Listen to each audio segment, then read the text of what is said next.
We are live. Aloha family. Thank you for joining us. Today's episode is brought to you by One Shot Energy Voice Drops. For those of you that are public speakers, maybe you do podcasts like what we're doing today. Maybe you're a preacher. Maybe you're a musician that loves to belt out those tones like Steven Tyler or Bon Jovi, and you have that rasp you want to take care of. Go to oneshotenergy.com. They have everything you need to protect your voice. It's a great voice drops. They use, I think it's called Yuzu. I don't even know the actual signs behind it, but those are like voice drops that are soothing, has a little bit of antioxidant in there, slippery elm bark, a lot of those fancy herbs that basically just help you coat, protect, and gives you a little bit of longevity, endurance, and helps protect for those of you that want to sound like John Bon Jovi for life. I'm just kidding. You won't sound like him. But go to oneshotenergy.com. Promo code is AMBGLO, and you'll get 10% off your entire order. We also have a new merch that's up on our website. It's therealglo.com. Click on merchandise. The new merchandise that just came out is Stay Humble and Shaka. So anyways, that's all the promos I've got. Today, something really special for you guys. Our guest hails out of the great Pacific Northwest. You know him as the guy that sings at gas stations with random instruments, whether it's a guitar. Some of you know him as he's got that amazing opera voice. He's got a great following on Twitter. Some of you call it X. I met him, man, when did I meet this guy? I don't even remember. At least a few months minimum. But he's an amazing musician, amazing teacher, instructor. He's an amazing community builder, and he's just a great all-around guy. And I'm going to read his bio real quick for those of you that want to get to know him. We're going to talk story with him for just a little bit, not too long today. But he's a highly innovative and resourceful composer, performer, and educator. He is also the chief academic officer of the David Z Foundation. Very passionate about collaborations in music and education. He focuses on how music can serve as a great equalizer globally. He also coaches classroom strategies that use evidence-based practices and universal design for learning principles to support all students. Musically, he has toured with international artists, I'm not sure how to say this, Tajci, and he'll probably correct me when we bring him on, as a keyboard player and vocalist, and has written, performed, directed, and designed for musical theater for 20 years across the United States.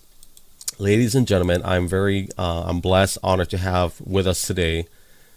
We're going to hang out with him. We'll be back in about 41 seconds. Ladies and gentlemen, Dan Roeder.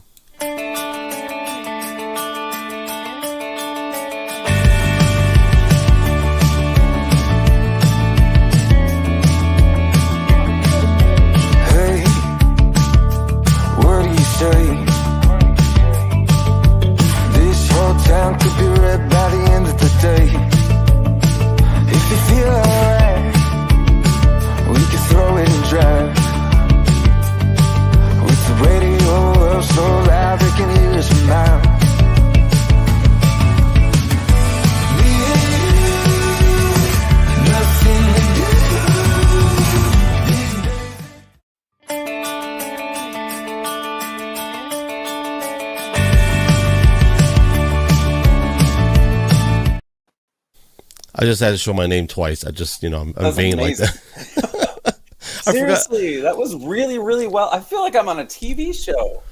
I forgot it was on loop, so dang it! I always forget it's on loop. But yeah, on my credits, I've got what do you call that, production team? But those are my kids. Yeah. Oh, that's awesome. You got a whole team behind you, though. That's phenomenal. Typically, you want to have a team, right, to help you with transitions and video and. Yeah, I don't know if I told you this before, but my daughter is getting pro at OBS. She has started running OBS for our church, and it was just because my wife and I are in choir, and we would drag her there early for the rehearsal, and she just found something to do. So now I got to sit up with her and kind of see what she did, and she's like using a switcher and like pre-programming OBS, zooming one camera in, and I'm like, dang, I gotta hire you for like live shows, events. Anybody that learns on OBS, they're going to be great in life because I started with OBS and it's amazing, but it requires a lot of, it's kind of like a bucket that's got holes in it with water leaking everywhere. That's such a good metaphor. I I'm agree. serious. I agree. Totally. So you got to make sure you got your fingers in this hole while you got that. Cause, but OBS is great, especially if you got a switcher. Like I have a switcher through Stream Deck, but I hardly use that. I only use it for my music. So, but man, Dan Roeder, man, thank you for joining us. I appreciate you, man. Oh, Yeah, I'm excited to be here. hey, I got to ask before I forget. I've got a whole list of questions that I was thinking about, but here's the first question: Who is the or who or what is the best? Um, oh my gosh! So you remember the movie Amadeus? Have you ever watched that movie? Yes. I love that movie. Notes. Yeah, is it Salieri? Is that his name? The guy Salieri. Salieri. See, I never even heard of that guy, but I don't know. Is Yeah. that a true story or is it? Yes. I mean, well, there were parts that were, they took some Mhm. creative license with, but absolutely. And Mozart has one of the most incredible and tragic lives in the composer field. So I think the only more embarrassing and short-lived prodigy was maybe Jean-Baptiste Lully, who actually he died because he was a choir conductor and he had a lead baton and he let go of his baton and it went into his foot and he died of lead poisoning. So just very sad. But yeah, What is Mozart. it? Wow, what is it with lead poisoning? Like what the Well, heck? I mean, at least we don't use lead batons anymore because I flicked a baton or two in my time. They're like fiberglass now. Yeah. Well, and I remember when I was a kid, they used this aluminum material to, yeah. So that character was it? Who was the guy that had the funny laugh in that movie? That was Mozart, and it was like, Right. Okay. Yeah. yeah. Well, I joke about it, but the modern day Mozart is Tucker Carlson. Oh, yep, He's yeah. got the laugh. Hey, so what's on the plate for you musically? I know we can talk about anything, but musically, what's on the plate for you musically? What's coming up, music projects? Yeah, well, right now I'm in the middle of working with Donna Guerin at Global Lighthouse Studios. She's one of our biggest partners, and we're setting up some programs in Chicago, getting things rolling there, and we're doing, a lot of different administrative things before we really get started with teaching our program. And so that's the biggest musical thing right now is starting programs for David Z Foundation, and we essentially make a professional music video. That's the outcome. And we work with schools all over the world. Pretty amazing gig. So for people that don't know, I looked it up, but what exactly is the David Z Foundation, and how did you connect with them? That's an interesting story. So buckle up. Well, first of all, it's David Z was a bass player, and he and his brother Paulie had a band, ZO2, back in New York in I think early 2000s. And they toured. They got a chance to tour with Kiss and Poison, but then they also really, rocked out with kids at school and doing like birthday party gigs, bar mitzvahs, that kind of thing. So they developed this brand of rock stars by night and kids' birthday parties during the day. And that turned into a TV show called Z Rock, and then they toured with ZO2. And then in 2011, they actually started what is now the David Z Foundation in New York, in Brooklyn. And it was called Rock Asylum Foundation. So if you Google Rock Asylum Foundation, you'll find all the original, the programs that they did, footage from them at schools and events. And Polly, I think, got to sing the national anthem for a baseball game out in Coney Island. And so that was just kind of what they wanted to start, was a nonprofit that was focused on educating through music. And then they kind of went separate ways after a little bit. 2017, David, he's the bass player for Trans-Siberian Orchestra and also for a band called Adrenaline Mob. And he was killed in an accident on tour. And so that's where David Z Foundation comes from. So that's just kind of the story of the foundation. And now it is in David's legacy. My entry into it is kind of the interesting story that still makes me chuckle every now and again. So Tajci, that's the person that you were talking about before. It's like Tajci. Tajci. Oh, okay. Right. So I was touring with her from 2013 to 2015. And then, it's something that I didn't really see coming. I wasn't expecting to be a touring musician. I just, it happened. So in 2015, she moved to Nashville, and she said, flying you out from California doesn't make much sense. I hope you understand. I'm like, of course I do. But then for the first and last time in my life, I went on Craigslist because I actually missed touring. And so I was looking for artists in California that had tours that I could, maybe apply for and see if anybody was looking for a keyboard player and vocalist. And that's what I was doing for Tajci. I played the MIDI keyboard. So yeah, I played the orchestra. It was fun. And then I got to do background vocals and stuff. And so that was just how I met Pauly. And he, for the first and last time in his life, went on Craigslist looking for an intern. And he was looking for somebody who was experienced in education and music and film. And those are my three obsessions. So it was, I got the free intern gig. And then he's like, all right, can we grab coffee? And I said, what's a 13-hour drive for me? Because I was living in Alturas, California. And he's like, you applied for an LA internship. Why did you do that? I'm like, it's only like a 27-hour train ride, So, so that just, we kind of hit it off, and I helped him with a couple of things. He had just moved to LA, and, I was helping him with the release of his EP and stuff like that. And then I got into working on Ademics, which is the for-profit version of what we're doing now. So we were doing that from 2015 to about 2017 when David passed away. Then, after a break in 2020, we had this little pandemic, and a lot of things went online.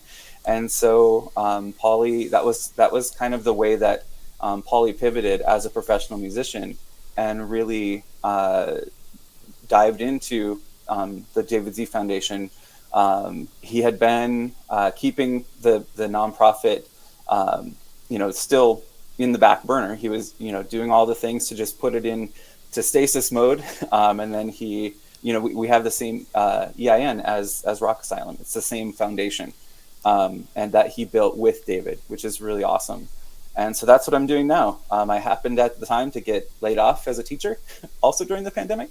And, that's a story. I'm not going to get into that. Could get icky. But anyway, I had an opportunity to really value myself and what I can bring to education and combining it with music and disability advocacy. That's the other piece that I appreciate you reading the bio, because universal design for learning is one of my North Stars. And that's just making sure that everybody has access to quality music education, but also to just the things that they need to be successful, whatever that looks like for somebody. Man, that's hold on, let me unbuckle my seatbelt real quick. Okay. So you have a seatbelt? No, I'm kidding. Okay. You said buckle up, so you know tracking. What? I think you should meet my auntie in Hawaii. I would love to. You would love her. Yeah. She's a teacher. I was doing the math this morning. I was taking a shower this morning, and I was like, I gotta figure out how many teachers. Because so my mom and dad retired as teachers, educators. I have 13, at least 13 educators in my family. Private school, public school, but education is is where I'm the only one that didn't decide to go into poverty and teach. But that's a bad joke, by the way. Hey, no, I chose music first, so like Yeah, that's like obscene poverty. yeah. Hey, so when you say, I know what it is in terms of professional musician, because technically, if you get paid, you're a professional, right? But I remember my brother one time asking me if I want to join their band, and he used to play a lot of Hawaiian music, and they kind of hesitated to ask me because I'm a drum. Well, at the time, I was more into drumming, so it would take me a while to set up my drums. It takes a long time. I got to set it up this way, and I didn't have a small kit, but they kind of hesitated because that's less money for them, you know. So more people in the band, the pie gets smaller. And but it was fun. I enjoyed playing in Waikiki, and one of my the bass player of our band, very good friend of mine. We graduated together. He got hooked up with a band in Hawaii, one of the greats, one of the legends. And at the time, his monthly salary, I think, was like $3,200 a month just to play music, which is pretty decent as a musician, considering that's all you do is you just do gigs. I think he did 3 or 4 gigs a week, Hmm. and they were busy. And then, of course, they had studio work, which he got paid. I think the studio work he got paid, I think they paid him by the hour. So it wasn't that much because he didn't get royalties from the albums. He It's just like a got work for hire. Yeah. exactly, yeah. So there's money, but not a lot of money in the music unless you get one of those big deals. Well, and that's honestly changing. I don't know Yeah, which can of worms you want to open, but one of the things that I've been watching for about 2 years now is just the developments in blockchain and Web3, and right. through different systems to really build a fan base in a way that is a lot closer to what people think of, when they choose life as a musician. Like they don't choose to live in abject poverty like Mozart did. We were talking about Yeah, Mozart. yeah, So they would, they're getting those fans that really value them and can interact with them, and building a community around that brand as a musician has always just been really alluring. And I connected early on with an artist, Chantel, and she's pretty awesome. She's on X. Just if you look up Chantel, and she has done some just incredible things that combine the things I love, music and philanthropy as well. She had an event called Blockchain on the Beach, where she took 2 students from every school in Barbados and taught them how to utilize the blockchain and make. I think they were making an NFT. So just the empowerment that comes from that. That's the kind of work that I love. And actually, since we're talking about it, this is kind of the thing I'm looking for people to help us build, is a system where we can work with a school and do this professional music video, and we're kind of working on that model, looking for sponsors, and that kind of thing. But the most powerful thing is to actually create a residual income stream to keep a music program going, from the school, like from the school, for the school, and by the school, the students that are there. And then these programs can become just kind of seeds, where we're looking for schools to partner with that, don't really have a music program or haven't had one in 6 years or something like that. And then, that's the ultimate goal, is to help sustain the arts within school systems, and finding the right legal way to do that, because there's a lot of murky right now, with yeah, rights and royalties and PROs, and anything that it involves a smart contract and a PRO. So it's just we're looking for that team of legal brilliant minds. Legal. Legal, exactly. Well, and I found a couple. I'm going to shout them out: Alex Damsker and Mitch Jackson. I met them both between like X and LinkedIn. Really, really amazing, legal minds, but also creators themselves and people that just kind of get it. So, I mean, that's what education, I think, really needs, are the people that aren't just trying to solve the today problems, but are really looking at the tomorrow problems. Now is Alex in our DM group that you? I don't know. No, I can't remember. I'm in too many DM groups. I kind of left a bunch last week just for mental bandwidth. And I sent most people a little message that said, "Hey, no offense, just too much." Okay, let's pause there. Let's land on that. Let's land on that. Let's land that runway, because I agree. And family, if you're watching and this is you, I'm not attacking you in any way, but for some reason and we're going to talk about X, Twitter.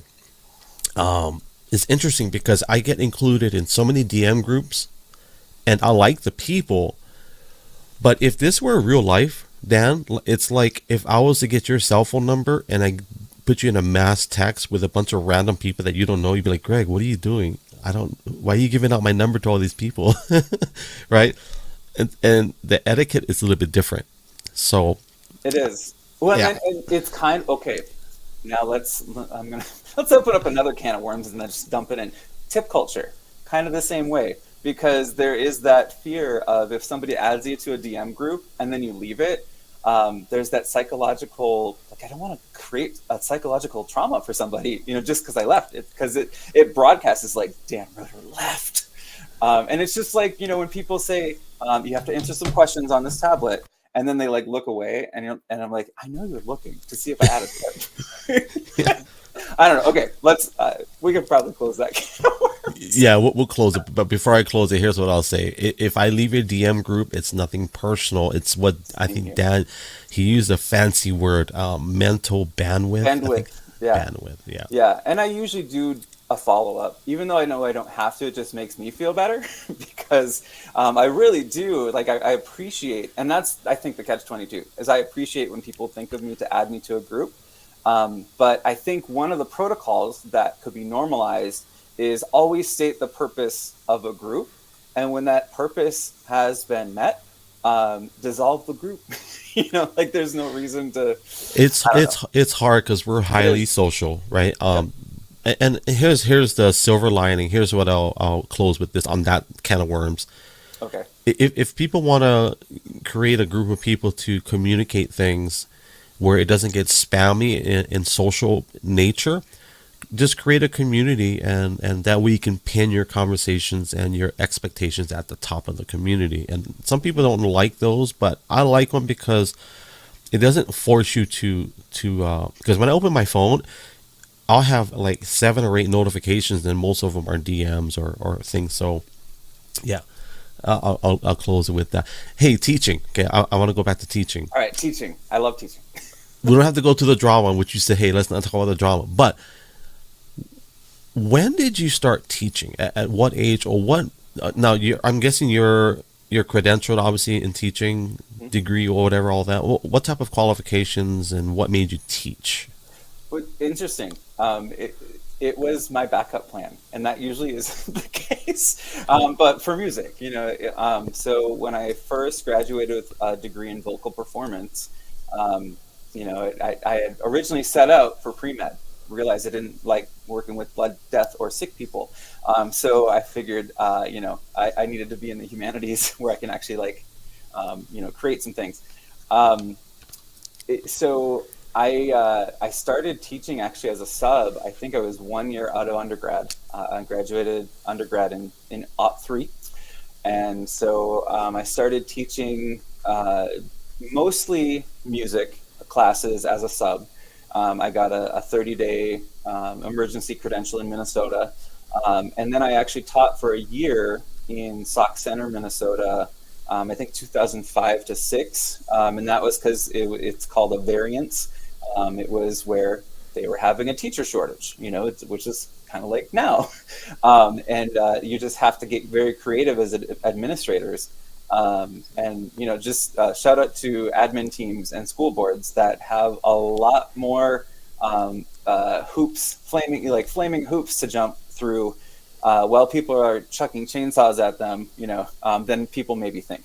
So I filled a music position that wasn't filled, and it was teaching, get this, 6th through 8th grade band. I've never been in a band. I've never played band instruments. So my whole year was like staying ahead of the saxophone players because I had, fortunately, the other music teacher was just phenomenal that I got to work with. And then I also did high school choir. So that was where that was the sweet spot. But the part of the position was band. So I learned to play a lot of instruments. And then, fast forward, I did the years of touring, and then got into film music at about the same time. When we moved to California in 2010, I really set out for film music. That was my dream job. And then the rest you kind of know. I mean, when I was touring, I got into subbing in our district in California after touring, and when I was volunteering with Poly and then working on academics, I actually went and got my credential in special education, and it's called Mod Severe, but it's students with extensive support needs is really the population, and so they kind of tricked me into it. I was subbing more, and then I was subbing 160 days a year for a while. And they're like, 20 more, we can call you a teacher. Just go get a credential. You're doing a great job, Dan. Right. I should have just stayed aside. No, I'm really actually glad I got a credential, because that was really life changing. I got to meet some of my current colleagues, like Dr. Cook from Chico, is just somebody I really looked up to as a professor, and then now we've partnered on a couple things, presenting at some conferences like the Tajci conference and things like that. So now I actually, later today, I forgot to send you this one too. I haven't posted it yet.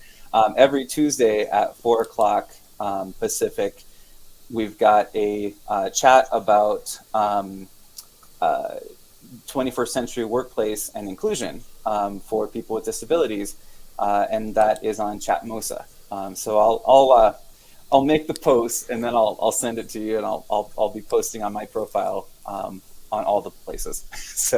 But that's something I really enjoy, because I get to actually meet up with my co-teacher from MODOC, and so we talk about that. And then there's somebody named Steven that we met at a conference, and the three of us are just having this chat about how can we, in a solution-based mindset, create more opportunities for people with disabilities that is not putting people in boxes, but is really just equipping all people to do the job they want to do.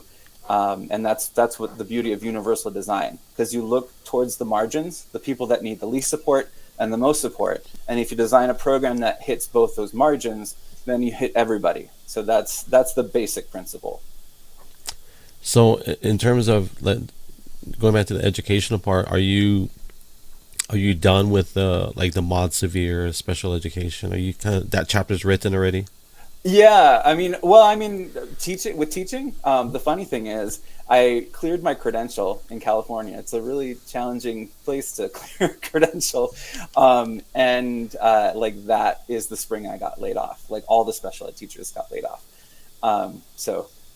Yeah. If anybody wants more details on that, I can talk in the DMs there. But we were talking about technology, right? And I think last year I was sharing with some people that are in the educational space, and COVID affected everybody, right? Like general education, special education.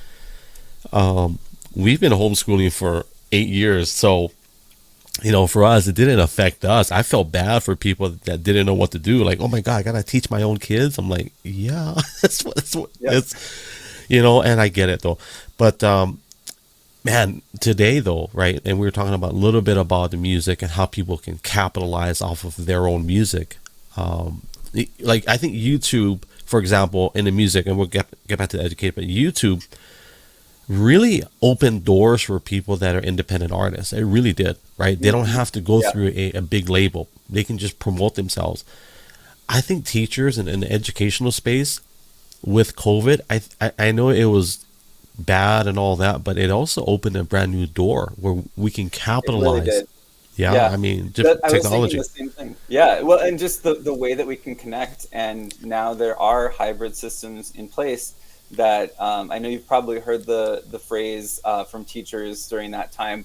We're building the plane as we fly it, but now the plane is built, and so now we have options for connecting with students and with families, and for better or worse, the families that I was working with as a special education teacher, we just got closer. We had to. And that really reminded, I think, all of us that the most important piece of education is really relationship. Yeah. And that's Dr. Imordino Yang has a quote that I just live by. And she says that it's neurobiologically impossible to learn something deeply that you don't care about. And so, we can't make people care, but we can create opportunities for it. And then they can create opportunities for us to learn the things that interest them. So when you really are teaching from a place of interest and engagement and relationship building, that's a whole different way of teaching. It's not this top down, like I am distributing information to you young minds, and you will go and move up the ladders and do wonderful things, like the 1800s. But it's more, we have a small collection of humans here for 7 hours. I'm going to get to know each one of you and see what makes you tick. And we're going to build some community. We're going to laugh a little, cry a little. But at the end of the day, we're going to become closer every day. And those are the best classrooms to walk into, when you feel that it's not like the teacher has control over the students. It's that they've built a community of humans. So that's, I often have a hot take that I will say in every education talk until the day I die, that it's much more important than the lesson to really attend to the humans in the room. Because if you do that, the thing that maybe takes a day to get through, like maybe somebody's burned trust or relationship, or there's something that needs to be repaired. If you put in that time that's necessary before those students go home and have a chance to sleep on it, and to kind of bring that into their experience and memories, and kind of that's how things can get out of control. But you always have them leaving the classroom with a sense that I'm just a little bit better than I was when I came in. It's funny you say that. I got Dr. Yang. What was her first name? Dr. Imordino. Dr. Imordino. Imordino Yang. Yeah. Okay. What's funny is that as a pastor, as someone that when you preach or when you speak, even speaking, public speaking, one of the best pieces of advice I got from a superintendent of an organization, I think he has 3 million people, and he was our covering when we first started ministry. He says, Greg, when you speak, when you preach, what you don't want is for people to look at their watch. And what you want is, when you're done, you want people to come up to you after the service and say, you know what, Pastor, that was amazing. I just wish it was longer. And he said, if you can develop that, where people wish that they could get more, which means they'll come back. Right. Can you imagine teachers where the students don't leave the class when the bell rings? That is, that's Can you imagine? sublime. When they don't start packing up 5 minutes before. Yeah, exactly. Yeah. Can you imagine a teacher that has a class where they don't start packing the bags? And I've seen them. And those are incredible people. Those are incredible teachers, because they have really created an ecosystem in that space that is inviting and nurturing. And, that's, I post a lot about education on my profile if you want to see some new ways of thinking about things. But I love talking about flipping Bloom's taxonomy. And that's, this kind, like I mentioned, the 1800s before, we have this, like, everything has to be on this giant foundation of fact, and we have to remember and understand it, and then we can analyze it, and then we can synthesize it, and then we can do a little bit of creativity on top. If we keep that same order, like if we really say, I am going to give you a piece of information, can you remember it? Can you understand it? Can you analyze it? Is it true? Is it helpful? Is it right? Is it, bringing you self-efficacy?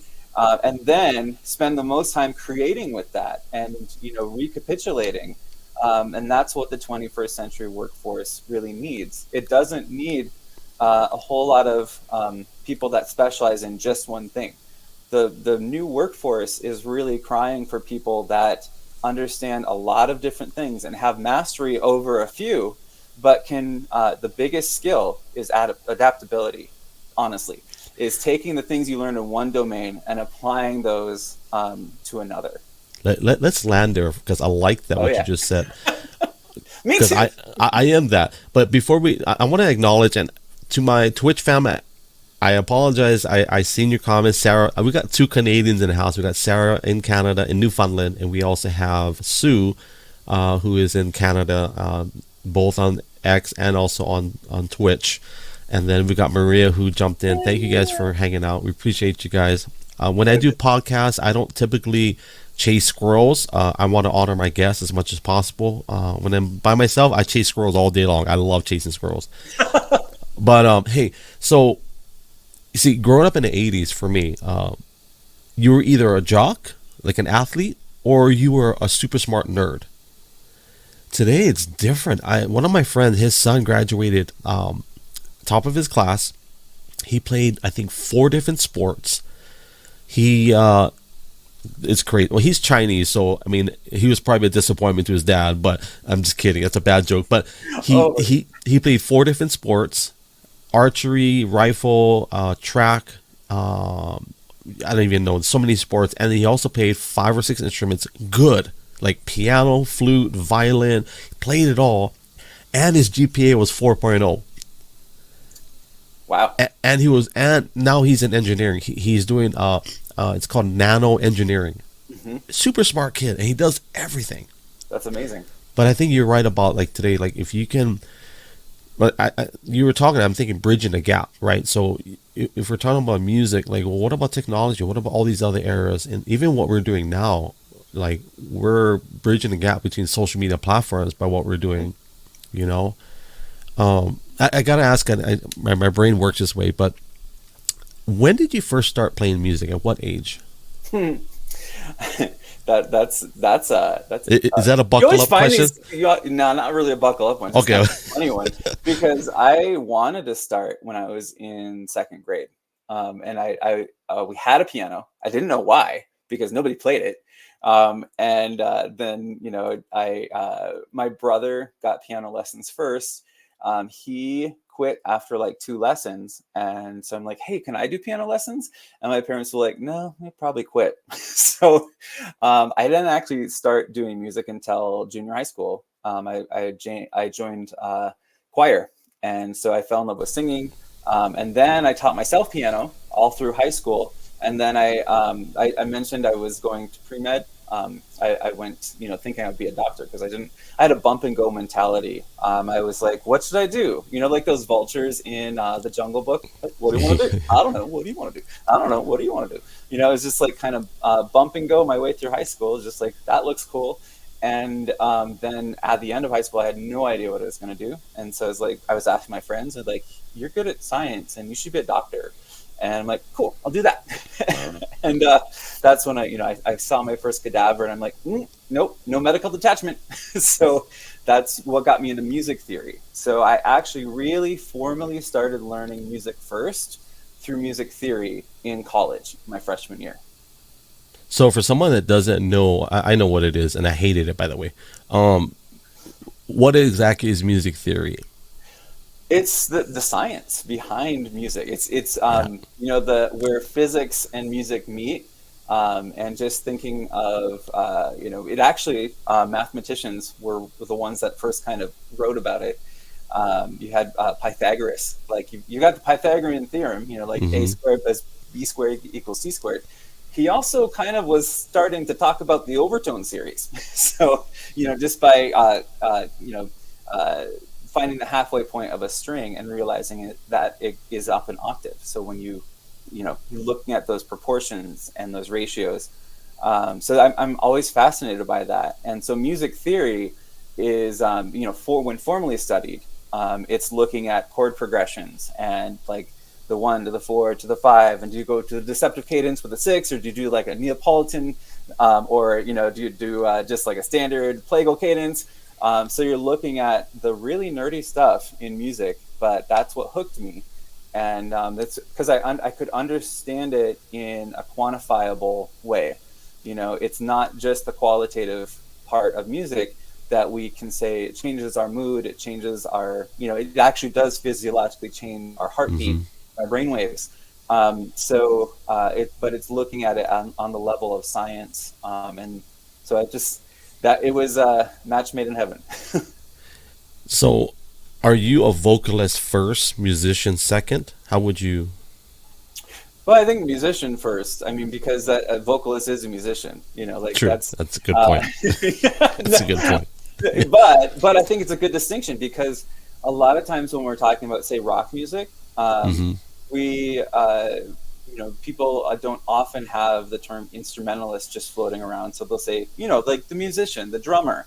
Like, well, they can also sing too if they want. But so I think that is, I see music everywhere. I hear music everywhere. It's one of the things I can't get out of my head. When I speak on like the X spaces, a lot of times I'll hear song lyrics in something that people say.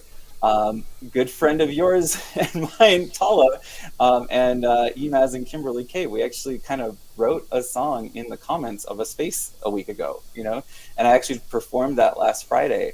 So I can't help it. It's just, I hear song lyrics everywhere.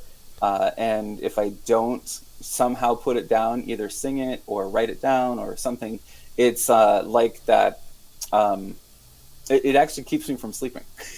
Like it's as if somebody were to play like a C major scale and not play the last C on top. So it's like bum bum bum bum bum bum bum, and they walk away. Are you Are you a feeling musician first, or are you? For those that don't know, like I can read music, but I'm more of I play by ear, and part of that was laziness as a kid, right? I hated piano recitals. I'm similar, like my parents. My parents didn't say I would quit, but I hated piano recital. I hated sitting in front of a piano with my teacher behind my back, watching me play. I didn't like that feeling. And right. So I think that turned me off with the music theory part of it, the science of it. I just wanted to bang the piano keys and just make music. That was my thinking, right? Yeah. I didn't like looking at this roadmap to, like, I don't want to look at this black note that has a bar at the bottom. I just want to bang these keys, right? So I love how you just described it as a roadmap, because I think the same way. I think that's very profound. Yeah. Because music is not what's on the page. That's a graph. That's a possibility. That's somebody's recipe, or like you said, a roadmap. Music is what happens in a moment. And so I think I learned, like you call it, the feel way of music. That's how I learned. I taught myself piano just by feeling it. And then I had this weird friends in high school. We would have music nights, and we would just like either read stuff or improv stuff. And sometimes I would do this little game where I'm like, all right, friend, you tell a story and I will play the music that accompanies it. So I was like film scoring live, improv. So I think that's really an important distinction, though, because my definition of music is anything that has organized sound and silence. And it's that can be the music of life, that can be the music that is etched in a recording and plays the same way every time, but the audience changes. So it's what happens in that moment, and it involves two parties. It's going to be Yep. the musician and the audience. Music is, and I'm gonna throw out some preacher stuff out here, but for people that are in the Christian space, if you read scripture, Satan back in the day, his name was Lucifer. He was actually the in charge of the worship, and the Bible literally says that when he stepped, music was created with every movement. And like, I'm not preaching because I don't have my offering plate available today, but you look at science today. I forget who put. I'll look for the video, but there's this guy who they have these audio clips, these super huge NASA microphones that record audio in space. And I forget which supernova it was, but it spins at like 4 times a second, some crazy thing. And they recorded all these sounds and they put it all together. And Dan, oh my gosh, I know it's all, they put it all on this keyboard and MIDI and they put it all together. But when you put all of these sounds that they had, it's unbelievable. Like Unbelievable. Wow. yeah, the music that it created, just with stars and constellations and planets. There's certain sounds and frequencies, and I just think it's Well, crazy. that's fascinating. My Yeah. nerd brain is like firing off and saying, "Where are those samples available?" Because that's actually, it's one of the projects that I'm really interested in. My daughter wants to get into the field of space science and engineering, and she's really fascinated by space, and that's something. She's also a singer, so it'd be really cool to do an album with her, accompanied by space. How old is your daughter? She's 14. Nice. My so I got 4 kids. We fostered 4 before we had our original, not our our original kids, our organic kid. Hey, throw it out the window. What the heck? Whatever. So, anyways, my kids, they all have it in them. Like my first music, I think, interaction obviously must have been in the womb, but I don't remember that. I don't have the ability to remember that. But my grandfather gave me an ukulele when I think I was 6 or 7. That was my first instrument. So everybody in Hawaii, and I mean everybody in my generation, everybody played ukulele. It was just a requirement in school. You had to play either ukulele or the whatever the plastic flute The recorder. thing. Yeah. And of course, everybody chose ukulele. So it was always, it's in our culture. And I'm sure if you've ever been to Hawaii, it's in our culture. We're a very musical culture. But I'm glad, like I learned from there. I jumped from ukulele, guitar, piano. I played saxophone for a minute.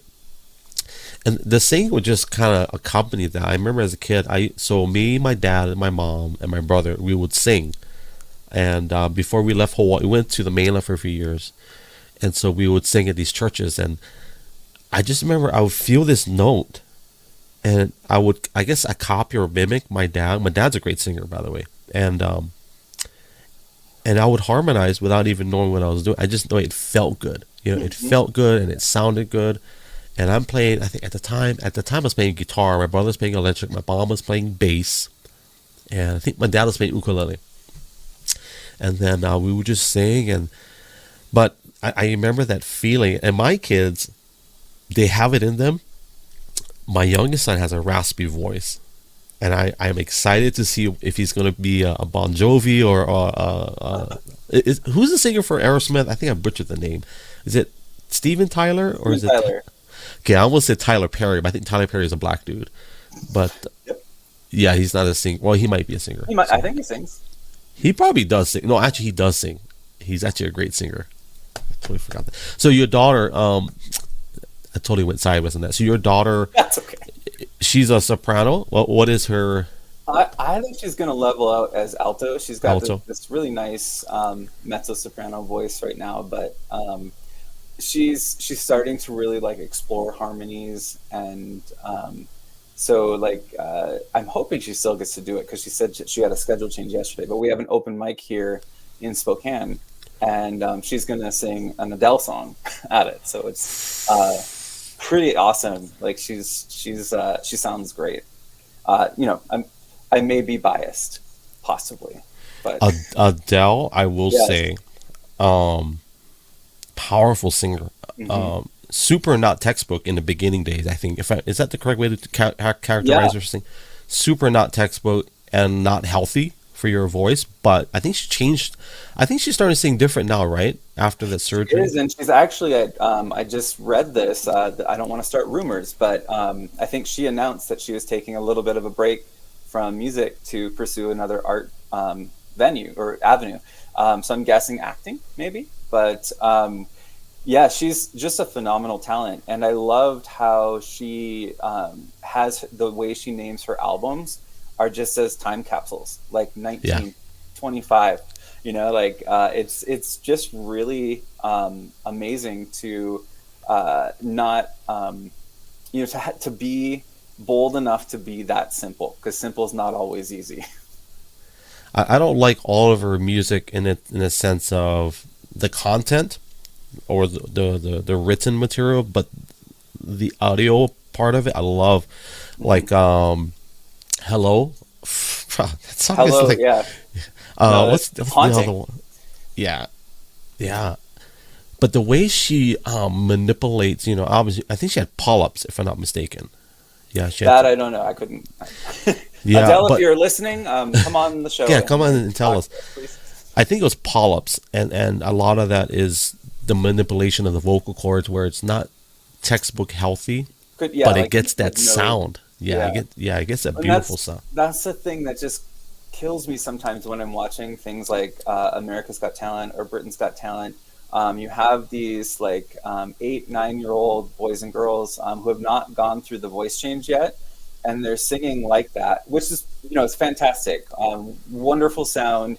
But to think of how not healthy that is for the voice. We have a really good friend who uh, you know, we did theater with for the last 13 years, and she had nodes, and before that she was a Broadway performer, and then she just like the nodes just kind of said, "Nope, you're done. Find something else," and so that can be so dangerous. We put the forward motion of like the music machine ahead of vocal health or mental Yeah, health. I know a lot of K-pop that is just a really there's a lot of mental health concerns with the K-pop music, and fitting into uh, the whole K-pop culture.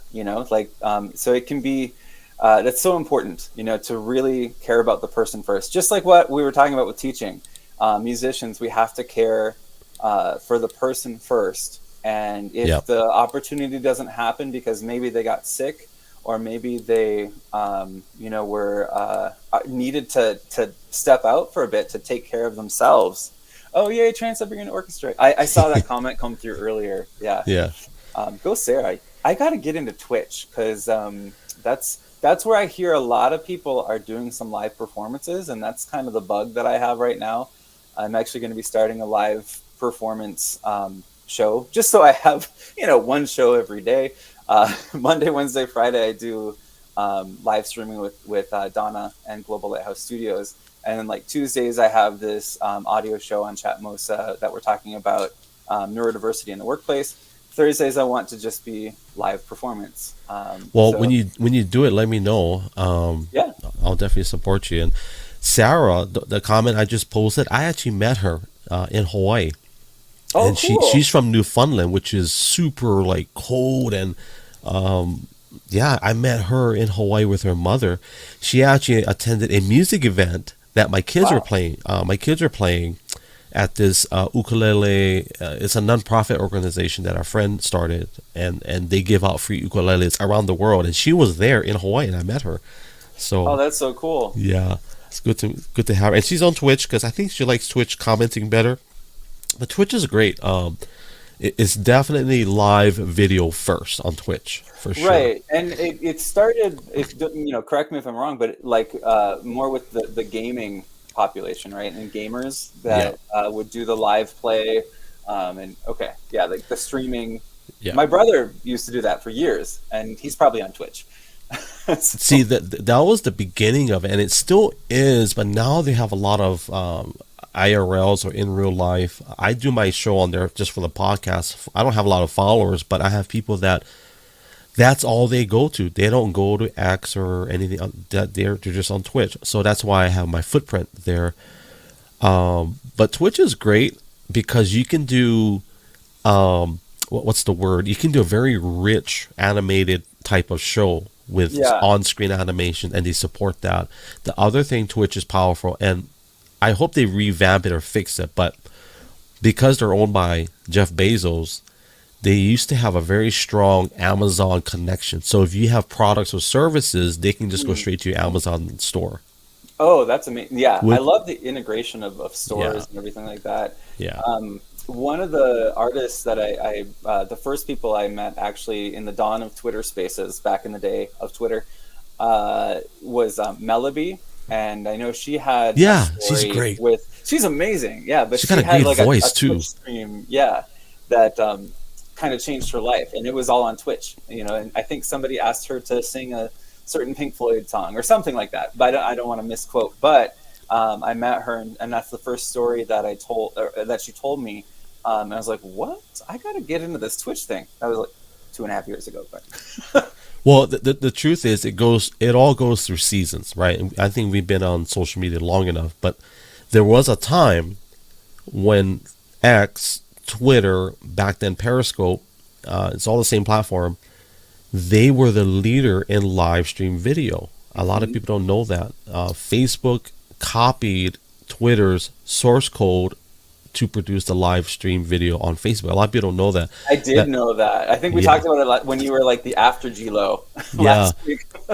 So, but it's the same thing as where are people at right now? Because I trip out because there are people on X, for example. They're so excited to be on X or on social media. I'm thinking, okay, we're talking about what's happening right now, but I'm thinking, is this the first time they've ever been on social media? I'm thinking, there's no way, because I know social media has been around for a very long time, but it's Yeah, seasons. I don't know. I think a lot of the newcomers to X are like in their early 20s, early True. 20s to 30s, and so they are really, the not the first digital natives, but pretty close. So their experiences were mostly with like Snapchat and Instagram, that kind of thing. That was in its time very much like momentary, like watch my life right now. Did you have a So it's just MySpace? different. I did. I actually did. You know that? Speaking of, no, it's not MySpace. Friendster. Friendster is coming back. I had a Friendster and I had a MySpace. I actually tried to get into my MySpace, and it's not there anymore. I got a 404. MySpace was my first. I guess back then we didn't really consider it social media. It was still so new, right? Right. But I love the fact MySpace you could do your own HTML and you could do your own music player at the top.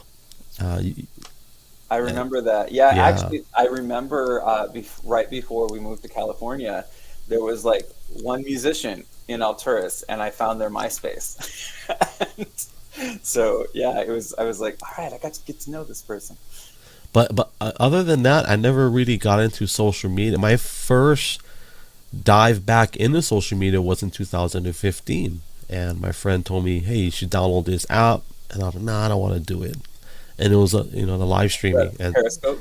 yeah, and I'm like, it was game over from that point. Like, so after that, I did my Instagram, I did my Facebook, and everything else after that. Now, I did tell you my Pass the Scope EDU story, right? I think. I Um, don't. Tell me again. Yeah, real briefly. Otherwise, like the audience would be like, "Why would you bring it up if you're not going to tell it?" So I was at ISTE. I think this was 2017 or 18. It was whenever ISTE, which is a big ed tech conference, was in Chicago, and so I was at this event. I was at a global sustainability and digital citizenship summit, and this woman had to leave, and like I saw she was like live streaming, and so I'm like, wow, this is cool. And so she came up to me and just said, hey, can you take over Pass the Scope EDU? And I was like, what is that? So she quickly had me download Periscope. I put in hashtag Pass the Scope EDU on Periscope, or no, yeah, it was Periscope. It wasn't Twitter. And then within like seconds, I had about 200 people from all over the world that were in this digital citizenship summit. And out of that, I ended up writing a theme song for the DigCit Commit campaign. So it's like really interesting just to, have that power of, this is a global conversation that now just actually got global. So it's so interesting. People were so back then when it was launched, people were like, wait a minute, you mean I can actually show the world what's happening right now in my area where I'm at? And well, there was that documentary, I think that year, Life in a Day, which was just beautiful, like to an entire day, showcasing as many places in the world as possible. So we've hosted several Pass the Scopes. We did one in Hawaii where we had, I think, 20 Hawaii content creators. We all just went live after each other. I think it was 8 hours straight of just live video. Wow. And we would just pass to one another. And then we did one around the world. And we just did one a few months ago where it was Paris and so many different other countries, right? But it was so interesting that you could travel the world without having to leave your house. And I think, but then, like I said before, like that excitement kind of dwindled. People wanted to just sit and we call it talking head, what we're doing right now. And I think that's where Spaces came in and filled in that gap where people can just sit and not have the pressures of a camera being on. Right. You know? That social audio piece, the safety of, I don't have to look my best. I don't have to hide my facial expressions. Like, did you really just say that? Yeah. But I will say that bridge, I think, is being built back up into live video only because, and I think it goes in cycles with world events. This is my take on it, but I do believe that every political cycle, there's always a surge of people wanting to see things happening. And so unfortunately, I think I shared this story. There was a time where you could do a live video in a public space and it would show people what's really happening versus what a mainstream camera is showing, or a mainstream media, sorry. And I'm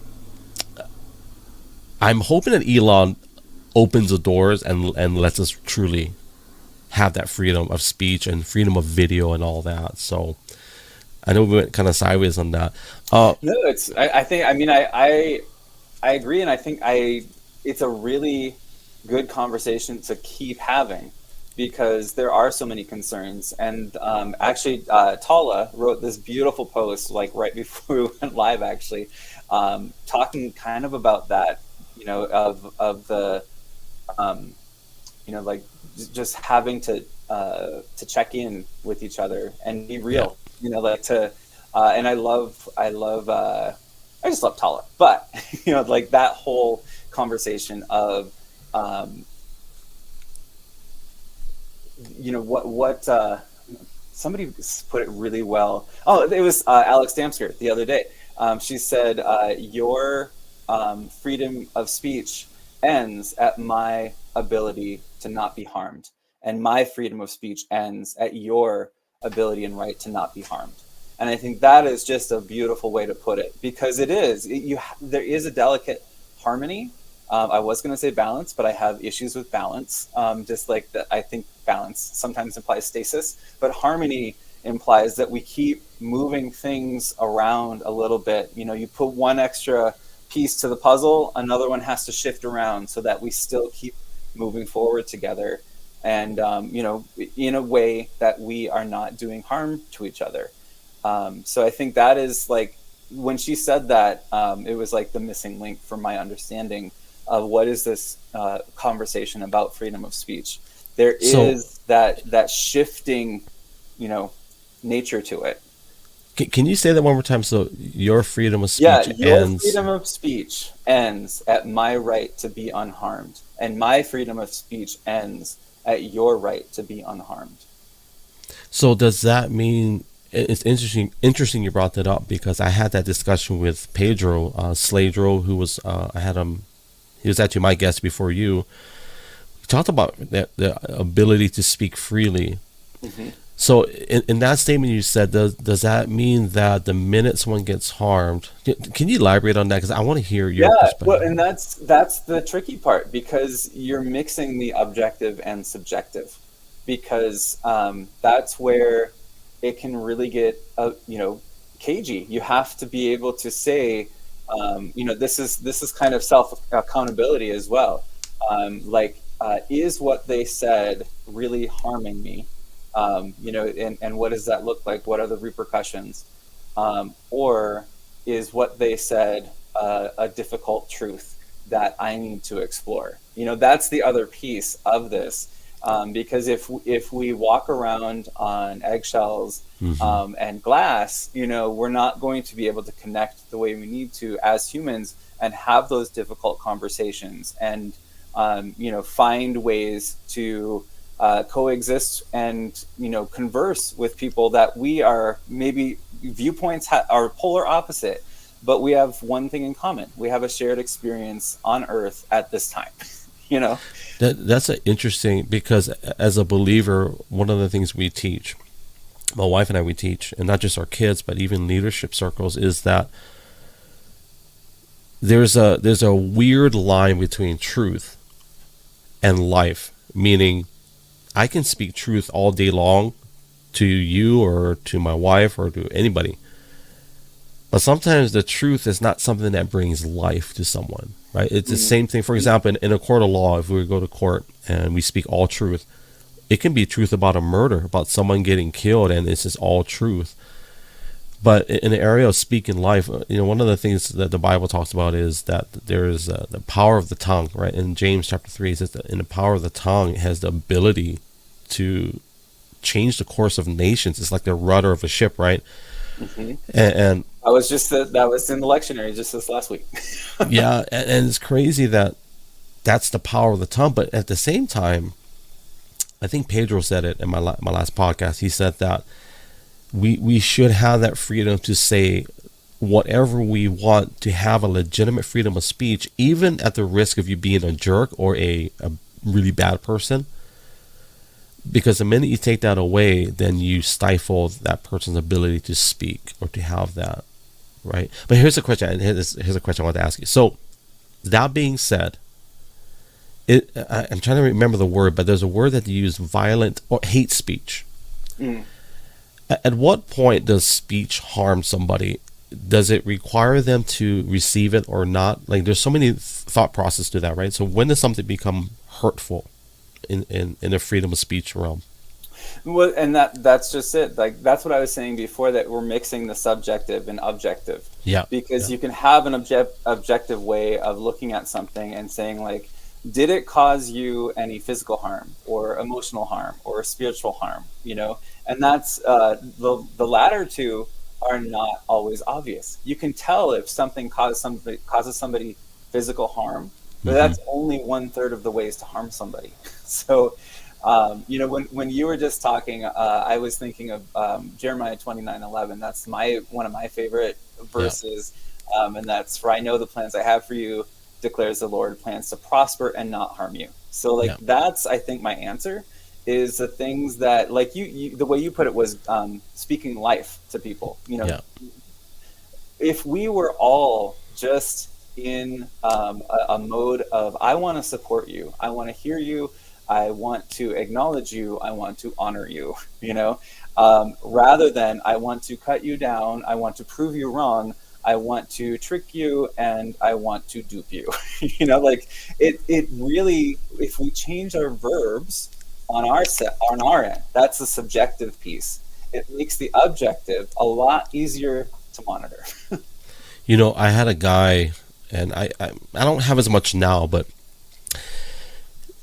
I got a DM where this guy said, "Hey, I'm gonna make some videos for you, and I'm gonna give you a couple of samples. This is what I do." And I didn't solicit him in any way, but he just went straight to my DM, started marketing what he does. So he did, I didn't answer. So he puts one together, sends it to me, and I watch it. And most people, when it comes to cold DMs like that, they're like, just push it away. So I watched the video. He responded back, and he kept pressing into me. So I said, I'll watch it. So I personally didn't like the content. He took some of my podcasts and he made clips, and it was beautifully done in the sense of the vision of it. I just didn't like it wasn't me, right? So rather than type out a text-based response, I just recorded my audio. I just talked to him and I said, "Hey, first of all, I want to thank you for taking the time to do that." And I said, "I respect that." I said, "However, I don't like it." And I was just very honest. I said, "I don't like it because it's just not me." And I said, "I'm not saying I don't like your quality of work. I don't like it personally." And I said, I just told him, "I do respect the fact you took the time to do it, and I understand what you're doing." And I said, "I just want you to know that maybe at some way down the road, I may use your services and maybe not." And I told him basically, don't quit. Like, somebody may purchase your services. And so I said, just for good measure, just tell me what your rates are, and I'll take a look at them. And he did. And so I said, "Thank you. I appreciate you." I could have said, "You know what? Hey, I don't receive cold DMs," or, it's like, and that's true. I don't receive cold DMs, but I think we have a choice when we speak, right? Like, we can speak truth, but we can also speak it in love as well. That reminds me of just, actually, I think the same person DM'd me, first of all, but, but there was a couple years ago, I was like just getting into the Instagram, like, all the things we have to do. And there was somebody that I could tell, was plagiarizing and was made a fake account and was trying to pretend to be one of my friends. And I just reached out to them and I said, "All right, first of all, you're not this person. Second of all, what's your story? Because you can be better, but I really honestly want to know what your story was." And then we had these like 2 days of exchanges, and they had come from a very large family that, they had no money. They were just trying to do anything possible to get food. And so like that made me get a connection. And then I don't know whatever happened to them. I just said, "Hey, I appreciate you taking the time to talk back and forth with me. I'm not gonna, I'm not gonna report you, but please don't do this." And so they deleted the account. I don't know what they did afterwards, and maybe I should have reported them. Probably kicking myself now. Maybe I shouldn't have even said that in public. But at the same time, that conversation was meaningful to me because it gave me context. I didn't think of this villain somewhere in the world that is just trying to dupe people. Yeah. But they were taking dubious actions to help their family survive and stay alive. And so and they took the time to actually tell me that. And there, I was reading between lines. I'm like, are they trying to, is this another tactic or is this a strategy or something like that? And I couldn't detect anything. They were just saying like, "I'm really sorry. I'm not going to do it anymore. I'm going to choose to believe you." So. You never know who's going to come in your path, especially on social media. A lot of them, we throw a fake number, 90 to 95% of them are don't have your best interest at heart. Mm-hmm. When it comes to those type of things, it's more about them. The other thing I will say though is, had I not answered a comment in one of my live streams, if I had not acknowledged this person, I would never have met Joey, which is who I talked to you about in the beginning, where we developed an AI product for Twitter. Because when he came to Hawaii, I never forget, like, just our conversation. I looked at his so he had bots that would engage in conversation, moderation, and so we talked about it. And we were on a beach. He brought he had an entourage with him. It's funny. He had an entourage with him. I say entourage. Shout out to Marky J. and Christian out there. But so, anyways, I looked at his services and products, and I said, "Dude, do you know that you're sitting on a gold mine?" And I'm like, "Why are you only charging $5 a month, dude? Let's charge more." And so from that day forward, we started working together, and we actually had our own cryptocurrency company as well 2 years ago. And he's a genius. He's smart. But had I not answered that cold DM / comment that he had messaged me out when I was live, I don't know where we would be today. And the funny thing, Dan, is that when he came to Hawaii, he had an amazing product. And at the time, I think he was an employee of Facebook, and he hated Facebook. He just hated the corporate structure. But later on, when I met, cause he flew me out to LA. No, he flew me out to SF, and then we did our product launch in San Francisco. Wow. We tried to, and then we went to LA, and then that's when he told me. And by the way, I had like $100 in my bank account when I was in Hawaii. Wow. I'm like, what? How do you have $100 in your checking account? And it's like, okay, man, like I said, you never know those people that are sending you DMs or trying to, like you said, hey, maybe they're just trying to provide for their family. And right. You know. Yeah. Well, I can circle back now to one of the stories from the beginning, like how I started touring with Tajci. I said that's a whole thing, but it definitely fits in with this line of storytelling. So I can actually trace what I'm doing today with David Z Foundation back to one night, November of 2012. My mom had just had a stroke, and so she it really shook her. It's when you have something like that, it gets that feeling of life is precious, life is short. So she came up from Phoenix to visit with us, and there's nothing really to do in Alturas, California. If there's anybody in Alturas, California watching, they know that. I mean, I say it with love. And so this artist was coming to town. It was, it's like in the Music Man, like, somebody coming to town, there's a stranger coming to town, and so she was a Croatian pop star in the 90s. She won Eurovision in 1990, and then she had kind of had her whole life story is amazing too. I got to put her link in here too. I'll put it in the comments. But so anyway, she was at this small Catholic church in Alturas, California, and she was there on kind of a dare by Rory, who owned the town hotel.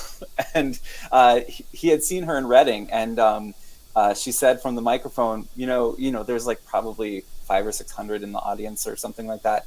We will go anywhere in the US, just tell us and give us a place to stay. So they were doing 13 years of touring, and so Rory piped up and said, "How about Alturas?" And she's like, "Where's that?" They looked, and they're like, "Oh." So, what's the population? Anyway, what's the population of Alturas? 2,000. Oh my gosh! Ish. That's... and probably about 4,000 cows. But it's a ranching community, and like it's also where all the government agencies are. So my wife works for Fish and Wildlife, and so she, Fish and Wildlife is there, BLM is there, Forest Service is there, and then so that's kind of the population. Anyway, there was this concert. My mom was in town, and I was like, well, there's something to do. So we went to this concert. And at the end of every concert, Tajci sings, it's the song "Our God is an Awesome God." And I knew it from like teaching camp and stuff. And so she always asked for a volunteer from the audience. My mom reached over and gooses me. Like she just grabbed, like pinches my butt. And I yelped. I like stood up in this Catholic church and I like yelped, and like everybody turned around, all 30 people. And she's just like, "Hey, you." And she handed me a microphone, and I started harmonizing with her. And she's like, "Most people just hold the microphone and look pretty. Like, you're singing and you're harmonizing and stuff."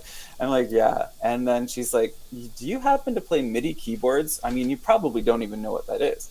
And I was like, "Why, yes, I do. I'm a film composer." And so I took the train down to LA, auditioned with her producer, Denny. And like her sister, Sonia, was there. So if you've seen the movie Holes, Sonia was the blonde woman on the mountain that like chooses the wrong pig. So, you know, I was like, in walks Sonya. I'm like, what is even happening? So I got the gig. It was a 7-week tour. And, you know, that led me into touring, and then touring led me into what I'm doing now. And, you know, reaching out, like I said, on Craigslist to Polly, and the rest is history. So I can trace all of that back, that whole trajectory of what I'm doing now, to that one moment where my mom goosed me in a church. Why would she do that? I'm just curious. I don't know. Maybe she was called on by, like, God just said, hey, this is going to be your moment. Yeah. This is your moment. This is your moment. Yeah. So yeah, it was really embarrassing, but at the same time, I'm very thankful for it. And it was just, and you know, if you knew my mom, you'd be like, that's not out of character. My mom's just a little goofy. Okay. So that song, I can't remember all the lyrics, but something to the effect. Well, the other one, putting on a Ritz or something. Our God is an awesome God. Oh yeah. It's like, what is putting on a Ritz? I always wonder, what does that mean, putting on a Ritz? It's putting on a fancy party. Oh, okay. That's it. Yeah. So that is a like God. the Ritz Hotel in New York. Oh, that's right. Oh, hello. Yeah. Wow, I'm 48 and I learned something today. There we go. Proof Maybe positive. I totally made that up. No, I think, let's look it up. Putting on a Ritz. Oh, yeah, you're right. Putting on the Ritz etymology. I love etymology. And explain etymology for those that are not educated. Basically, the context and the story behind, you know, the development of the meaning of a word. And by the way, I'm not implying people that are not educated if you don't know that word. I'm just saying I don't know the word, so I put it on. I like etymology and semantics. Okay. So putting on the Ritz comes from the reputation of the Ritz hotel chain. There we go, which is known for its luxury and high-end service. The phrase is a slang term that means to dress up or get glammed. Get glammed. Get glammed. So how's your mom doing now? She had a stroke in 2012, you said? Yeah, she's doing well. She doesn't drive anymore. She's mostly blind in her right eye, but otherwise, like, she was recovered very, very well. And so it's not a horrible thing, because she drives a little crazy anyway. So it's probably a good thing. Probably the best for everybody. And she wouldn't mind me saying that. She'd own it. Well, I'm glad she's okay. My brother, while we're here in Oregon, he had 7. So he had 7 strokes. Wow. So those things are legit. Those things are like getting hit with bullets. You know. Well, it's instantaneous. Yeah. Don't mind me. I'm taking notes while you're talking, because I'm gonna formulate my some of my questions at the end. So yeah. Well, no, it's probably I've gotta get moving on to some work stuff in just a little bit. So yeah. Probably about time, you know, we can start rolling towards rapid fire. Okay. I love rapid fire. Here we go. Before going to rapid fire, go ahead. Pull out your Superman action. Before rapid fire, first I'm going to say thank you for carving out time. And it's there's a lot of things we didn't talk about, which is totally fine, because I'm going to put everything in the descriptions. Let me say this: I'm honored and privileged that you're here. So thank you for that. I appreciate this opportunity. Like, it's really the first like official gig, you know. So it's kind of it's quite awesome. Yeah, and there's a lot of stuff that I would love to get to, and maybe we can do a part 2 sometime, or maybe when I start a podcast, I'll have you on and we'll continue the conversation. So, in the works and discussion, my wife and I were one of the things this year. Hopefully, by the end of the year, we'll have a studio in the city where we're at. Eventually, I want to have a studio in Hawaii and Oregon, to where we just have a place where people can come, and we'll do podcasting. We'll do obviously ministry as well, training center. Nothing crazy big, elaborate, because it's expensive, but we can find like maybe at the most a 5,000 square foot facility. That's our dream. So, and we'll invite people, and so organic is where it's at, right? I love Yeah, organic conversations. So, totally. Well, speaking of organic, you've mentioned something early on. I think it would be amazing to do a medley music program in Hawaii. So let's maybe talk that up. Talk about that on the back well, end. we definitely That's gonna have so cool. a jam session for sure. Yeah, Yes. yeah. All Well, right. and yeah, you're not all that far away, so it's actually a lot easier to get to Portland than Hawaii. Well, I'm 5 hours away from you, from here. So That's I not just, horrible. yeah, it's not it. That's easy for me. Like 5 hours that's nothing. Now 10 hours and up, I get okay. I want to go sleep. So, all right, rapid fire. Here we go, All founder. For right. those that don't know, rapid fire means we're going to end it.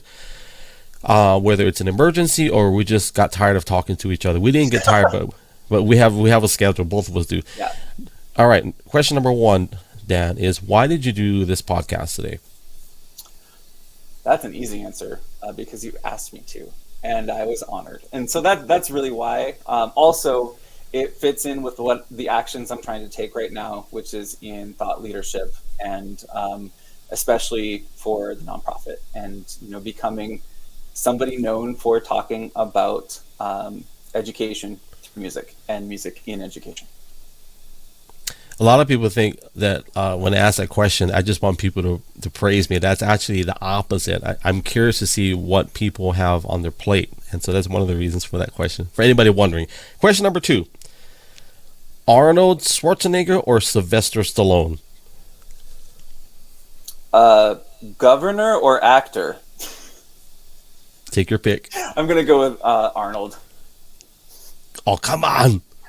Work harder. I'll be back. I'll be back. Number three. Babushka or Nana? I'm gonna say Nana, but Nana is how it's Nana? Okay. Nana. Yeah, that's what my mom goes by is Nana Oh, she does? for, Okay. for our daughter. For years, I didn't know what babushka meant. I thought babushka was a biscuit in Russian, I but thought it was a scarf. it's actually a grandmother in Russian. Yeah. So I would say babushka, Babushka. babushka. Okay, number four. Raw opihi or raw fish? What's the first one? It's called raw opihi or raw fish. I'm gonna go with fish because I don't know what the first one is still. Is it a plant, mineral, person? Opihi is Hawaiian. It's a Hawaiian delicacy. We call it the gold of Hawaii. So it's a tiny little limpet, and we eat it raw. It is so good. Oh my gosh, it's like I don't even know what a limpet is. I'm gonna dig up some etymology. it's a snail basically, but it's a sea snail. Okay. So And like you said, like escargot. yeah, but it doesn't live in dirt. It lives in the ocean on a rock, and it's not a filter feeder. It feeds on algae on the rocks. So That's way healthier. yeah, You, yeah, you don't want yeah. the filter feeders. Filter feeders are they are sketchy sometimes. Okay, what number are we on? Number five. And I may not say this correctly. I am a musician, but sometimes I don't know how to say words. Moog or Korg? Pick one. A mug. Okay, you gotta elaborate on that while I'm getting. Yeah, my we had a mug in the electronic music studio at the University of Iowa, and I've heard it said a lot of different ways. Moog, mug, but it's I don't think it actually has the umlaut. So otherwise it'd be like mig. But it's essentially just plug and play. It's the first plug and play. It's like synthesis. You're just putting some some tones together. through My different- my first keyboard as a kid when I was 7, my first keyboard was about this big. It was a Casio, little Casio. If you I think remember, we all grew up with a Casio. I had a Casio. Yep. yeah. It was at the foot of my bed. Yep. I actually have a Roland guitar in my closet right behind me. Oh my goodness. I don't know how to. I Yeah. have a MIDI bouncy ball. That's probably the coolest MIDI. I actually have it. I think I can reach it. Yep, right here. It's the coolest MIDI controller that I think I have. Wow. It's a bouncy ball, and it reads XYZ coordinates, and then you can have it do different sounds based on the impact and the XYZ coordinates. So First, I thought you had some sorcery going on back there. Okay. Number 6. Can't even read my own writing. Calvaricci's or Levi's? probably Levi's. Do you know what Calvaricci's are? No. You don't? I know what Jabots are. You remember Jabots? No, I don't. That was like the really, it was Jabots and starter jackets. Like if you didn't have a Jabots jeans and a starter jacket, you were not cool in middle school. I couldn't afford Calvaricci's as a kid, but Calvaricci's were these fancy pants that would kind of taper at the bottom and kind of come tight, but they were known for their tag. They had this tag named Calvaricci's right by the zipper. Okay, yeah, that was not me. I wore Zubas. Zubas? I don't even know what Zubas are, bro. Oh my goodness, you have to look up Zubas. Wait, so what decade are you born in? The 80s. Okay, 81. So I was 10 years. Well, I was born in 75, so not too far. Okay. Yeah, so you definitely were alive at the time of Zubas. I think we were poor around that time, so I don't know if we could afford $50 jeans. Zubas are for. Is that what they're for? Zubas are like, they're basically just like really scratchy fabric with zebra print in weird colors. Okay, yeah, I wasn't that guy. Yeah, I wasn't that guy, Dan. I was Okay. I was straight Levi's acid wash. I would fold in and tape at the bottom, make it tight so it looked like. Yeah. Anyways. But yeah, I lived with my grandma at the age of Zubas, and they were apparently the coolest thing. And so she made our Zubas, like they were legit. Now, when out in '83-ish, I did have Michael Jackson pants. So you know the Thriller ones. Yeah. I had the red pants, and it had a zipper at the kneecap where it would open up the black. Yep. I don't know if anybody remembers that. Okay. I'm cutting into Dan's time. Here we go. Number 7. We're good. We're good. Money or logistics, not an issue. Where are you taking your family for 30 days? Ooh, Alaskan cruise. For 30 days? Wow. That's some confidence. I think it'd be fun. Beautiful. My wife would never get on a cruise ship. She's like, no, I'm not going to be stuck on a ocean with a bunch of people that we don't know. Mean, probably that would play into the logistics piece. Like probably only do like a 5-day cruise or something, but then just explore the Yukon. I got a good friend in Alaska. He does these youth camps every year. He had his own TV show in Alaska. I met him here on Twitter on X. And, awesome. Yeah, he's a pastor too. We got to meet Susan Butcher. Susan Butcher. Yeah, she won the Iditarod in one of the middle 90 years, and so that was like the coolest. Hey, you guys get to read about Susan Butcher? We got to meet her. She came to our school. Tomorrow morning you wake up. This is the next question. Number 8. Tomorrow morning you wake up Is it ambidextrous? How do you say ambidextrous? Ambidextrous. Okay, you wake up with that gifting. What do you do? What I do every other day, because that I am. What? Yeah. Are you serious? Oh, okay. Writing is harder. That's otherwise, yes. So, would you consider yourself gifted since you can write left-handed? No, just probably more troubled than most people. Because it might be the root of my overthinking, because it's something I challenged myself to do when I was little, and I don't know why. I just learned to do things with both hands. Now, can you do them well with both hands? Writing is the hardest part, but I can write mostly legibly. It just takes a lot more thinking. I also tried to teach myself how to write upside down and backwards. So again, just more troubled than most people.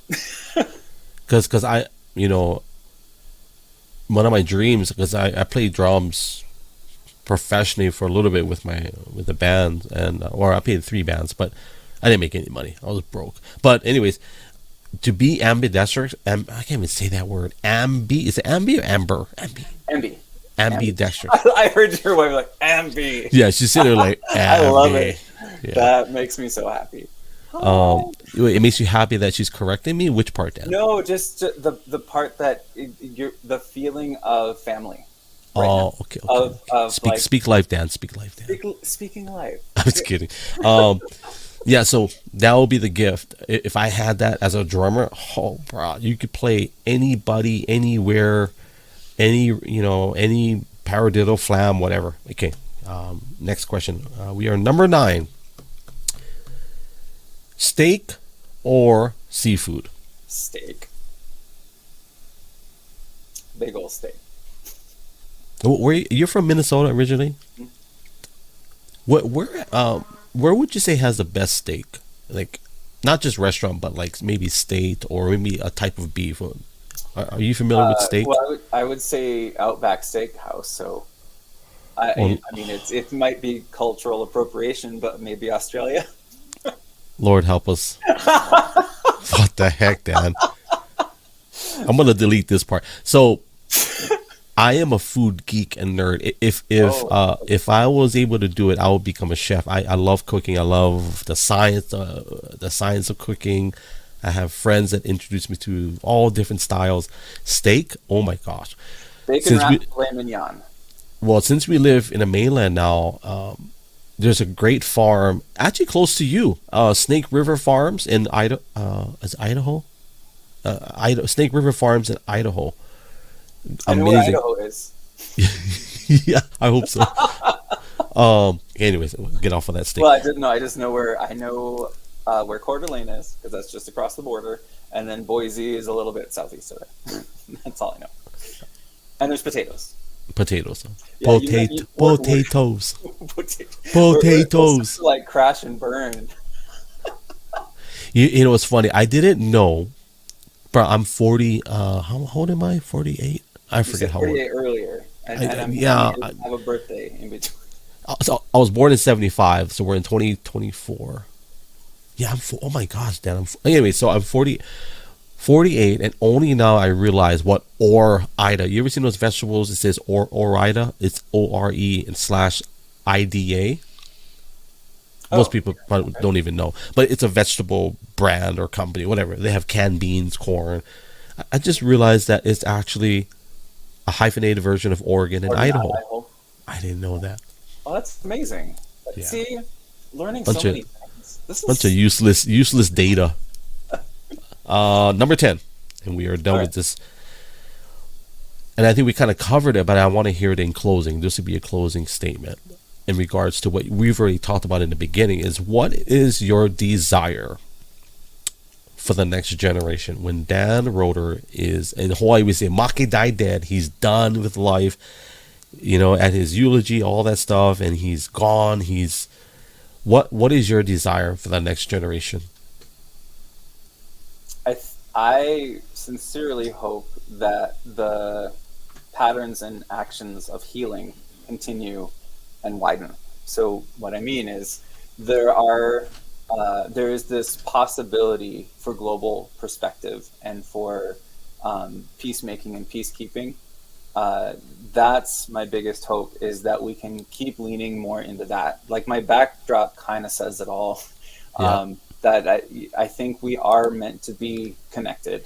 We are connected. You know, it's not like we can really argue that, you know, somehow we're all completely disconnected. We can act like it. We can think like it.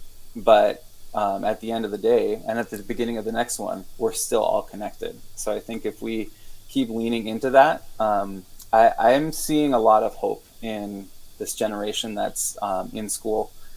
Just as a teacher and as somebody who's gotten a chance to see global education in action, and, you know, being able to work with other leaders and schools and youth from around the world, there's a lot of hope. And I think that, you know, as long as we keep the pathways open for that to keep shining, that's my biggest wish. I love it. I'm not going to have you elaborate on it, but I kind of wanted to talk about this, but I know if I open this can of worms, there's a lot of worms in this can. But if you can, before we close it out, I'm just reading. So in beginning in the key of A flat major and concluding in D flat major. I'll stop this sentence there. Ooh, yeah. So that's a long conversation. I'm guessing, but how would you? Not really. How would you summarize that? So it kind of back to the beginning of this conversation when we were talking about music theory. That's so you're talking about my music for meditation album. Yeah. And so that is something I did in 2016 and now have finally gotten it out into the world. I'm doing a couple things with that coming up, but that starting in A flat and ending in D flat, it's just talking about the cycle of the circle of fifths. And that is everything that I mentioned about like Pythagoras and the overtone series and everything. That's all that music theory is in this one beautiful circle in Western music called the circle of fifths, where it's root movement by a fifth. So we start in C and we go to G and then we go up a fifth to D and then to A and then to E and then to B. And we keep going around that circle. It's just like a clock. There's 12 keys. So it's yeah, I guess that's all I really need to say is that just like breath, those are the two circles and cycles that I combined to make that album. You get back to the beginning.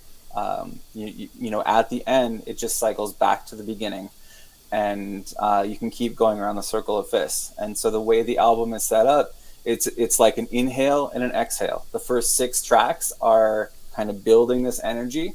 And then the middle track is actually my favorite. It's called Dance, and it's very high energy. And then we just start kind of decrescendoing that, and we end back at Calm, and then you keep building it. So that's one of the things that I think is really draws me to music is that cycle of creation of and dissipation of energy. That inhale and the exhale, the building and the decompressing, so that's one of the most beautiful parts of life. I think my favorite is Alleluia. I didn't listen to every single one, but Alleluia is definitely, or Hallelujah. People want to say the I think original. I know this might not be apparent, but I did, to the best of my ability, start every track name with the name of the key. So Alleluia is in the key of A. So I know it's track 8 because it comes right after Dance, which is the key of D. And so like Alleluia is actually one of my favorites too, because it's that quieter high energy. Yeah. Well, I want to thank you, Dan. I'm going to take you off camera, but before I just want to say, like I said earlier, thank you so much for your time. I appreciate it. I know you've got family things. I've got actually family things too. And man, so we're going to put this later on Spotify, Apple Podcasts. Thank you so much, Dan. I appreciate you. And then I'm going to take you off camera, Dan, and then we'll do a green room goodbyes after. So okay, sounds good. All right, thanks so much. Thank you, brother. Family, thank you for hanging out. For those of you that stuck with us, and for those of you that are kind of bouncing in and out through social media on X, on Twitch, on all the other platforms, thank you. If you want to get to know Dan, I'm going to put all of his connections through the I almost said course description, to the post descriptions. But if you want to get his music, if you go to music, the number 4, med, M-E-D, .xyz. I'm going to say it again, music 4 med.xyz. You can kind of preview it, and if you want to buy his album, you can buy it on there as well, because family, support a creator, support a fellow musician, and we just want to just really keep it going for everybody that is in this space. I don't mean X spaces, I mean space of social media. So, and all of the other social connections, I'll put it out there. And we want to thank you for being here. My name is Brother Greg. If you didn't know, I don't typically introduce myself in the beginning. I just let all the graphics hopefully explain it all. But thank you for being here. And as I always say, for all the likes and the reviews, we do appreciate that. We really, really do. And we're very grateful for all of that. But what we are the most grateful for is your time.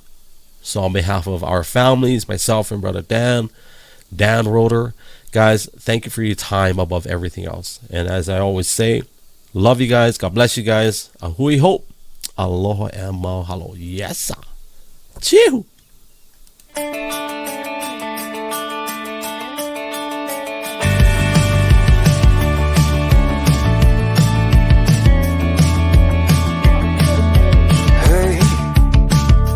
what do you say?